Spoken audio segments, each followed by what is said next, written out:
నమస్తే KSK TV news కి స్వాగతం. నేను రియా. ముందుగా వార్తల్లోని వివరాలను పిల్లల్లో ఇంకా అవన్నీ కూడా డెవలప్ అయినావు కాబట్టి ఇన్ఫెక్షన్స్ అవన్నీ ఎక్కువ వచ్చే అవకాశం ఉంటుంది అనమాట. సో కాబట్టి మనం ఈ పిల్లల్లో ఈ రెండు సంవత్సరాల వరకు పిల్లల్ని జాగ్రత్తగా కాపాడుకోవడం అనేది చాలా ఇంపార్టెంట్ అనమాట. సో అలా కాపాడుకోవాలంటే మొదటిగా మనము ఈ 6 నెలల వరకు మాత్రం కేవలం తల్లిపాలు మాత్రమే తాగించాలి. సో మనకి కొంతమంది ఫస్ట్ పాలు ఎల్లోగా ఉంటాయి అనమాట. పుట్టిన వెంటనే పాలు వస్తాయి గంట లోపల తల్లికి, అవన్నీ పచ్చిగా ఉంటాయి. సో అదంతా అది మంచిది కాదేమో అని చెప్పేసి కొంతమంది పిండి బయట పడేస్తూ ఉంటారు. సో అట్లంతా చేయకూడదు. ఆ పాలు చాలా ఇంపార్టెంట్. ఆ ఫస్ట్ గంటలో వచ్చే పాలు చాలా చాలా ఇంపార్టెంట్ అనమాట. సో దాంట్లో మేజర్గా ఇమ్యూనిటీకి సంబంధించిన అన్నీ కూడా దాంట్లో ఉంటాయి. ఆ గంట లోపల తల్లి బిడ్డ డెలివరీ అయిన వెంటనే గంట లోపల వచ్చే పాలలో గుర్రపాలు అంటారు. దాంట్లో అన్నీ ఉంటాయన్నమాట. ఆ వ్యాధి నిరోధక శక్తికి సంబంధించిన అవన్నీ కూడా దాంట్లో ఉంటాయి. సో ఖచ్చితంగా గంట లోపలే బిడ్డకి పాలు ఖచ్చితంగా పట్టించాలి. ఇదొకటి. ప్లస్ 6 నెలల వరకు కూడా తల్లి పాలు మాత్రమే పట్టించాలి.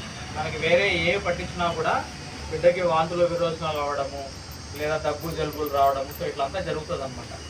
సో కాబట్టి కేవలం 6 నెలల వరకు తల్లిపాలు మాత్రమే పట్టించాలా. సో బిడ్డ ఎన్నిసార్లు తాగితే అన్నిసార్లు పట్టించాలి. సో అప్పుడే బిడ్డ బలంగా ఉంటాడు అనమాట.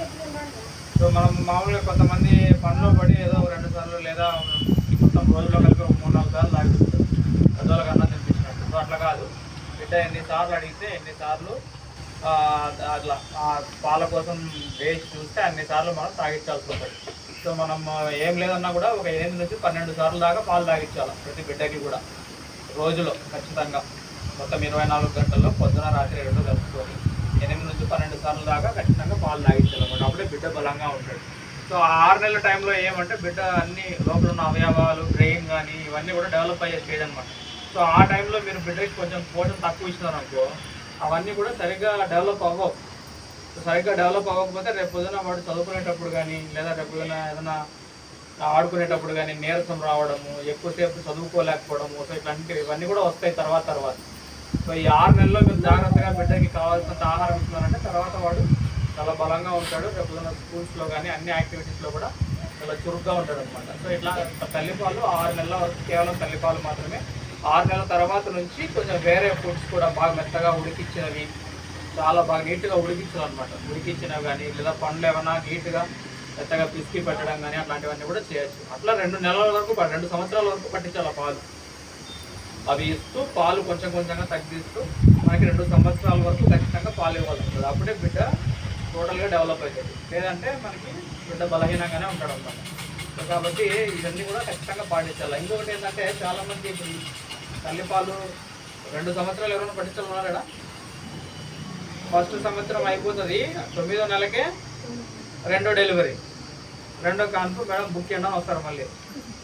సో ఇప్పుడు చూడ మీరు ఆ 9 నెలలు కూడా సరిగ్గా పట్టించుంటారు పాలు. డెఫినెట్గా ఆ పిల్లడు బాగుంటాడు ఫ్యూచర్లో. కొంచెం స్కూల్లో చదువు తక్కువ అయిపోతే వెంటనే తీసుకోపోయి ఏదో పనిలో పెట్టేస్తారు, ఇల్లు గడవాలా అది అని చెప్పేది.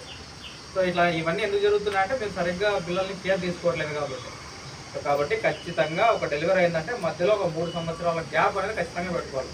అప్పుడే మీకు మీ బిడ్డకి మంచిగా పాలు ఇవ్వాలని కానీ లేదా బిడ్డని మంచిగా పెంచాలని కానీ ఇంట్రెస్ట్ అప్పుడే వస్తుంది.